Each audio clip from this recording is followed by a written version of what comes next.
मुझे एक बहुत ज़रूरी काम याद आ गया। I have to leave. Akshat है तो कह देना कि मैंने इसका इंतज़ार किया था। चलती हूँ। ये सब क्या है? कुछ नहीं, मुस्कान के टैलेंट पे तो कोई शक कर ही नहीं सकता।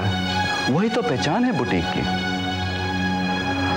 पता नहीं अक्षत के मन में मुस्कान से क्या इंटरेस्ट है। He wanted to give her a break, so he used me as a front man. इस खेल के आखिरी सीन में मुझे अमेरिका जाना था, सो मैंने बुटीक बेच दी और खरीदार था अक्षत। लगता है मुझे देखकर मुस्कान सारी बात समझ गई है।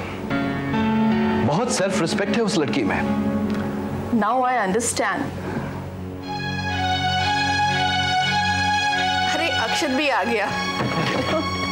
हाय मिस्टर चोपड़ा, आप कैसे हैं? How are you? Fine. आप यहाँ? I know, मेरा यहाँ आज रहना is not proof right. मुस्कान अभी अभी यहाँ से गई है। आप मिले उससे? आपकी उससे कुछ खास बात तो नहीं हुई ना? ज्यादा लंबी चौड़ी बात तो नहीं हुई है, लेकिन लगता है मुझे देखकर वो सारी बात समझ गई है। I'm sorry for creating this misunderstanding, Akshat. Honestly, it was just a coincidence. It's okay. Excuse me.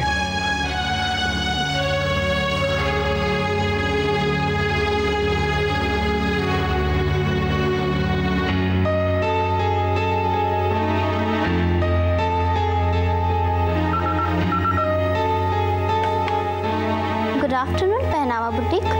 Can I talk to Muskaan please? जी वो तो नहीं है, आप कौन? मैं अक्षत बोल रहा हूँ। उनके लिए कोई मैसेज? अच्छा, वो आए तो बोलना कि मेरा फोन था। ओके? Yes sir.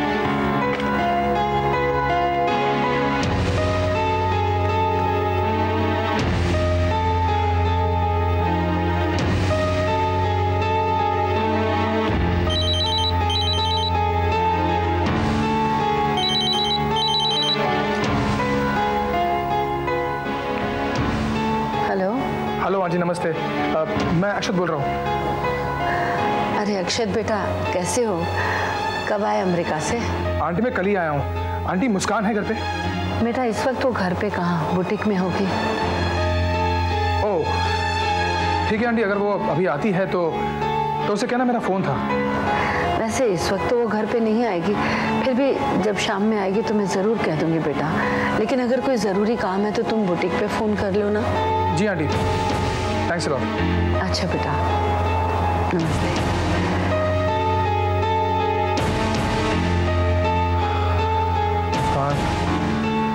कहाँ ढूंढूं तुम्हें?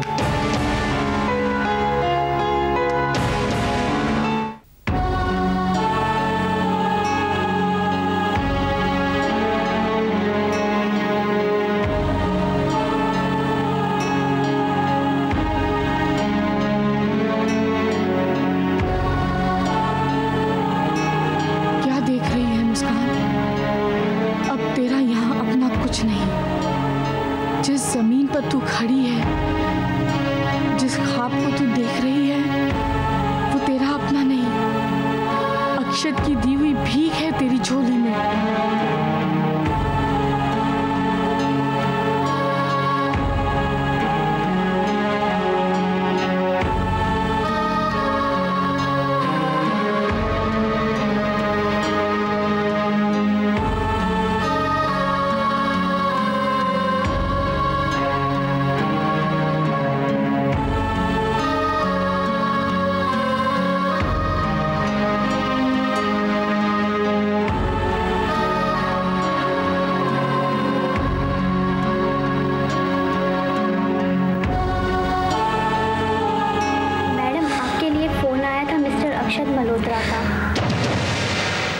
तुम्हारा फोन है तो कह देना कि मैं बिजी हूँ, या कोई बहाना बना देना, पर मुझे अक्षत का फोन मत देना, या फिर कह देना कि मैं उनसे बात नहीं करना चाहती। मुस्कान ऐसा मत कहो।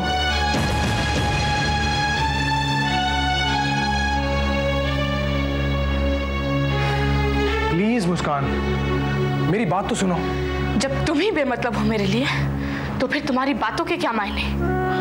देखो मुस्कान, मिस्टर चोपड़ा ने जो भी कहा तुमसे उसके पीछे सच्चाई ये। सच्चाई? उसकी तो उम्मीद ही नहीं कर सकती मैं तुमसे अक्षत। अब मुझे कोई सफाई देने की कोशिश मत करो तुम। अपने एहसानों के सिलसिले का एक आखिरी एहसान करो मुझ पर। चले जाओ यहां से। नहीं मुस्कान, जब तक मैं तुमसे बात नहीं करूंगा मैं नहीं जाऊंगा। तो ठीक है, मत जाओ, खड़े रहो और दो अपनी दलीलें इन दीवारों को, क्योंकि ये तुम्हारी जागीर है। बर्दाश्त कर लेंगी तुम्हारे झूठ को, पर मैं तुम्हें एक पल भी बर्दाश्त नहीं करूंगी। मुस्कान, तुम्हारी नाराजगी जायज है, लेकिन मुझे अपनी बात कहने का एक मौका तो दो। क्या कहना चाहते हो तुम? तुम्हारे पास है ही क्या सिवाय झूठ और फरेब के? और तुमने तो ये साबित कर ही दिया है कि एक अपाहिज किसी की मदद की बैसाखी के बिना आगे बढ़ ही नहीं सकता। मुस्कान, तुम मेरी दोस्त हो और मैं तुम्हारी इज्जत करता हूँ। इज्जत नहीं, दया करते हो तुम मुझ पे, और मुझे नफरत है दया से और दया करने वालों से। देखो मुस्कान, प्लीज मुझसे नफरत मत करो। ओह आई एम सॉरी मिस्टर अक्षत मल्होत्रा, मुझे आपसे नफरत नहीं, आपका शुक्रिया अदा करना चाहिए। आपने एक बेबस और अपाहिज पर कितने एहसान किए हैं। मत कहो अपने आप को बार बार अपाहिज। क्यों ना कहूं, वही समझकर तो तुमने मुझ पे दया खाई है। मैं तो भूल ही चुकी थी अक्षत, पर तुमने मुझे याद दिलाया कि मैं क्या हूं। जितनी फक्र से सर उठा के अपनी कमियों को भुला के मैं यहाँ तक पहुंची, उतनी ही शर्म से सर झुका के खड़ी हूँ मैं आज। अपने आप से भी आंख नहीं मिला पा रही हूँ मैं। कितना छोटा महसूस करी हूँ खुद को मैं अक्षत। अरे तुमसे तो वो आकाश अच्छे थे, मेरी दहलीज से अपनी बारात वापस ले गए, लेकिन जिंदगी भर के लिए अपनी दया के एहसान के बोझ तले तो नहीं दबाया मुझे। एक बेचारगी का एहसास नहीं दिया मुझे, इसीलिए आज भी मैं उनकी इज्जत करती हूँ। तुम्हें दोस्त समझती थी, तुम तो एक दुश्मन से भी बदतर निकली। नहीं मुस्कान, मैं तुम्हारा दुश्मन नहीं हूं, मैं तुम्हारा हमदर्द हूं। नहीं चाहिए मुझे तुम्हारी हमदर्दी अक्षत। तुम्हारे आने से पहले भी मैं जी रही थी। एक हौसला तब भी था कुछ करने का, एक कॉन्फिडेंस था खुद में अपने पैरों पर खड़े होने का, लेकिन तुमने आकर मेरे फैसले को, मेरे हौसलों को अपनी दया का मोहताज बना दिया है।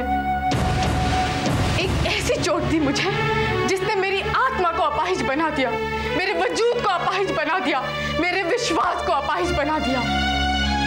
अक्षत, तुमने मेरा विश्वास नहीं, मेरा आत्मविश्वास तोड़ा है। और मिस्टर मल्होत्रा, आइंदा किसी अपाहिज पर दया करने को दिल चाहे तो एक बात याद रखना, तुम्हारी ये भावना उसके स्वाभिमान को तोड़ कर रख देती है।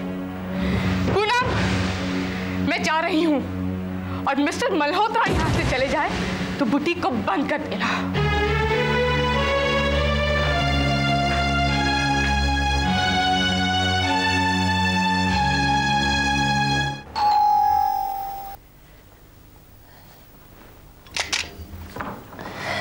अरे मुस्कान बेटा, आज जल्दी आ गई बुटीक से।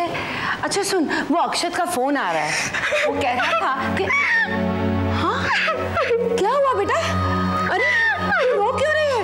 क्या हुआ बता तो। उसने मेरे साथ ऐसा क्यों किया माँ? अरे किसने किया? क्या हुआ बता तो। अक्षत ने माँ। तू चल बैठ, बता मुझे क्या हुआ। आराम से बेटा, अभी रोना बंद कर, बता कि क्या हुआ। माँ, अक्षत ने मुझे धोखा दिया। उसने धोखा दिया मुझे। क्या किया उसने?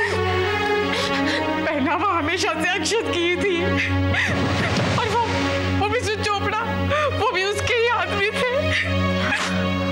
उनका अमेरिका जाने का प्लान, अक्षत का बुटीक खरीदना, मुझे पार्टनर बनाना, सब एक नाटक था माँ, जो मेरी आंखों के सामने होता रहा। मुझे पता ही नहीं चला। वो तो आज मैं मिस्टर चोपड़ा से मिली तब मुझे सच्चाई का पता चला, और मैं हमेशा से यही समझती रही कि पहनावा मेरी लगन, मेरी मेहनत का नतीजा है। मैं नहीं जानती थी कि वो किसी की दया, किसी की भीख थी। मुस्कान, देख बेटा, अक्षत के लिए कोई भी राय कायम करने से पहले ठंडे दिमाग से सोचना।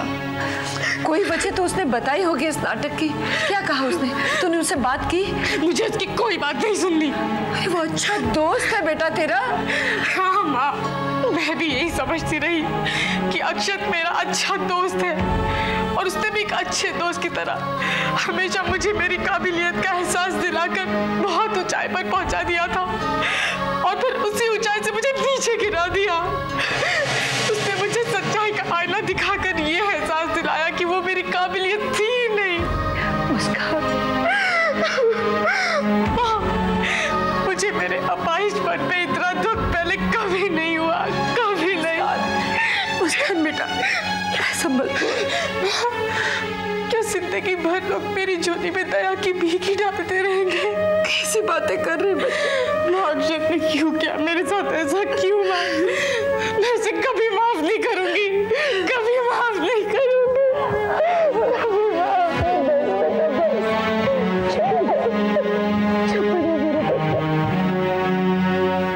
देखिए, आप समझाइए ना।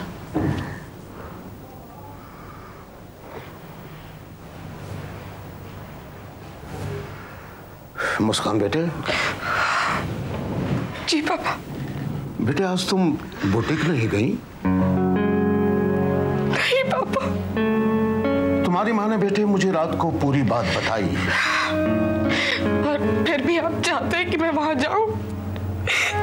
मिस्टर चोपड़ा और अक्षत ने मेरे साथ जो नाटक किया उसके। बेटे मैं जानता हूँ तुम क्या कहना चाहती हो, लेकिन बेटे हो सकता है कि अक्षत का इंटेंशन गलत ना हो। हाँ, ढंग जरूर गलत हो सकता है, लेकिन बेटे पहनावा के लिए तुम्हारी मेहनत, तुम्हारा जुनून तो गलत नहीं था। पर पापा, फिर आज मुझे ऐसा क्यों लग रहा है जैसे पहनावा पर मेरा कोई हक रह ही नहीं गया? नहीं बेटे, पहनावा पर अगर किसी का हक है तो वो सिर्फ तुम्हारा है। बेटे वो तुम्हारी अपनी जायदाद है, तुम मालकिन हो उसकी। उसे नाम और शोहरत तुमने दिलाई। तुमने अपनी मेहनत और लगन से कमाई करके अक्षत का एक एक पैसा उतार दिया। अक्षत का कोई हक नहीं है बेटे उस पे। पर पापा, अक्षत ने मेरे साथ ऐसा क्यों किया? क्या उसने मुझे अपाहिज पर दया खाकर? क्यों कहती हो अपने आप को अपाहिज बेटे? अरे अच्छे खासे इंसान से तुम्हारे पास ज्यादा काबिलियत है, ज्यादा मजबूती है। नहीं बेटे, दिल छोटा नहीं करते। पापा, दिल ने सीख लिया था लोगों पर विश्वास करना, पर आज मुझे लग रहा है कि मैं लोगों को पहचान ही नहीं पाई। नहीं बेटे, ऐसा नहीं सोचते हैं। इतनी कड़वाहट नहीं रखनी चाहिए बेटे। मेरा तो विश्वास है बेटे कि मौके तो जिंदगी में आते हैं और कोई ना कोई जरिया भी बन जाता है। हो सकता है अक्षत तुम्हारी जिंदगी में ऐसा ही जरिया बनकर आया हो, तुम्हारे सपने साकार करने के लिए। लेकिन बेटे एक बात याद रखना, ये जरिए सपने तो दे सकते हैं, लेकिन उन्हें साकार हमें खुद को करना पड़ता है, अपनी मेहनत, अपनी लगन से, जो मेरी बेटी ने कर दिखाया है। चलो बेटे, बुटीक जाने के लिए तैयार हो जाओ। जी पापा, मैं बिल्कुल ठीक हूँ। पापा आप फिक्र मत कीजिए। जी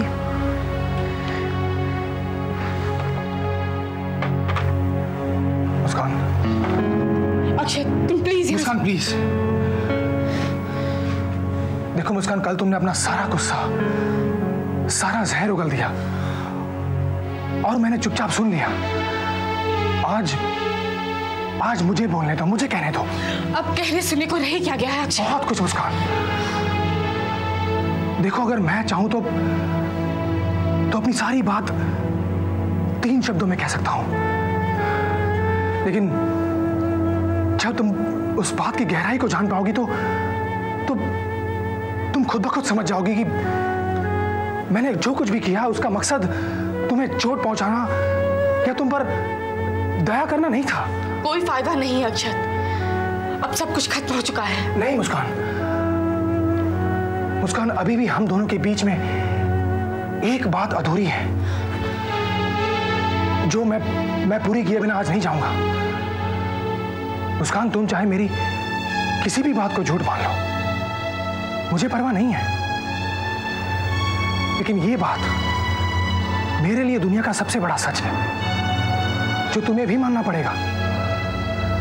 मुस्कान, I love you. I love you.